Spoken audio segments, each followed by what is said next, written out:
Good morning मित्रांनो सगळ्यांना. आम्ही काल सर्वांना सांगायचंच विसरलो की आम्ही नंदुरबारला आलेला आहो.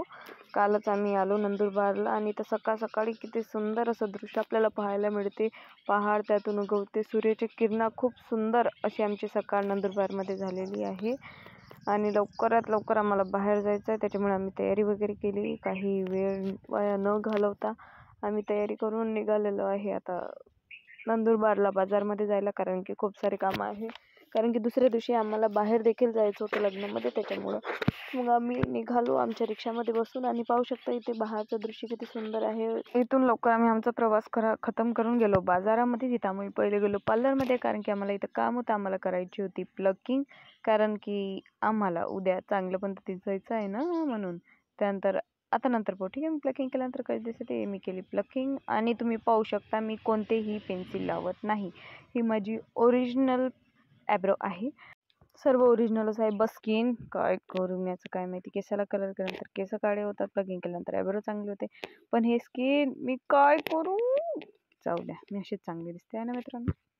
त्यानंतर आम्ही गेलो कूलर पाहायला, कारण की कूलर घ्यायचा होता. त्याच्यामुळे आम्ही कूलर विचार करत होतो कोणता घ्यायचा आहे कोणता नाही.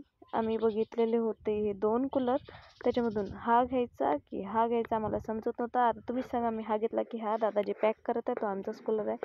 लहानच घ्यायचा होता, कारण की एक पुरताच पाहिजे होता. त्याच्यामुळे आम्ही कूलर घेऊन लगेच निघालो भाजीपाला घ्यायला, कारण की रात्रीच्या जेवणासाठी भाजीपाला घेणं खूप आवश्यक होतं, म्हणून आम्ही ते घ्यायला निघालो.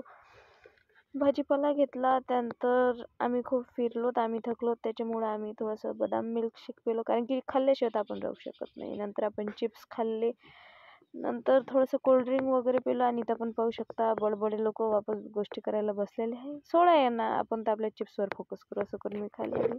तिथून निघालो मग आम्ही वापस आमच्या घरच्या वाटेला. आता काय करणार, खूप थकलेलं होतं ना, काम वगैरे केले, खूप सारी शॉपिंग वगैरे केली. त्यानंतर काही मी शूट करू शकली नाही. इथून निघालो, पाहू शकता नंदुरबारमध्ये कसा बाजार आहे, काय आहे.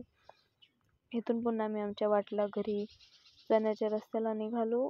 आणि आम्हाला घरी जाऊन पण खूप सारे काम वगैरे करणार होतो, खूप सारे काम होते. घरी जाण्याला पण खूप वेळ लागणार होता, कारण की खूप लांब असा रस्ता आहे, खूप लांब घर आहे. त्याच्यामुळे आम्ही लवकर निघालो, जितक्या लवकर होऊन जाणार तितक्या लवकर, कारण की घरी जातात आम्हाला संध्याकाळ होणार. आणि तुम्ही तर पाहू शकता किती सुंदर असा व्ह्यू आहे, पहाड वगैरे आहे. मग अशी मी दाखवू शकली नाही, पण आता तुम्ही पाहू शकता. ह्या फोनच्या कॅमेऱ्यामध्ये इतकं सुंदर असं दिसत नाही, पण रियालिटीमध्ये तुम्ही पाहसाल तर खूप सुंदर असं दृश्य वाटते. नंदुरबारला या तुम्ही पण कधी फिरायला वगैरे. खूप सुंदर असे दृश्य आहे तिकडं, खूप सुंदर अशा फिरायच्या जागा आहेत. नॅचरल असं वाटते फिरताना, नॅचरल अशी हवा येते आपल्याजवळ, खूप सुंदर असं वाटते. तुम्ही पण या नक्कीच, नंदुरबारला भेट द्या.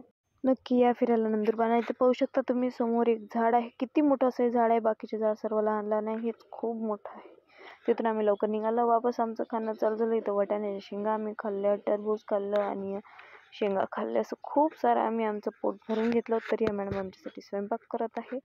भाकर ही नंदुरबारमध्ये खूप जास्त खाल्ली जाते. आदिवासी असल्यामुळं मॅडमला खूप चांगलं भाकर येते. तिने आमच्यासाठी भाकर केल्या. ह्याच भाकर वगैरे खाऊन आम्ही रात्री मस्त जेवण करून झोपून गेला. आज दिवसभर आम्ही हेच केलं. जर तुम्हाला ब्लॉग आवडला असेल तर नक्कीच लाईक आणि चॅनलला सबस्क्राईब करा. थँक्यू.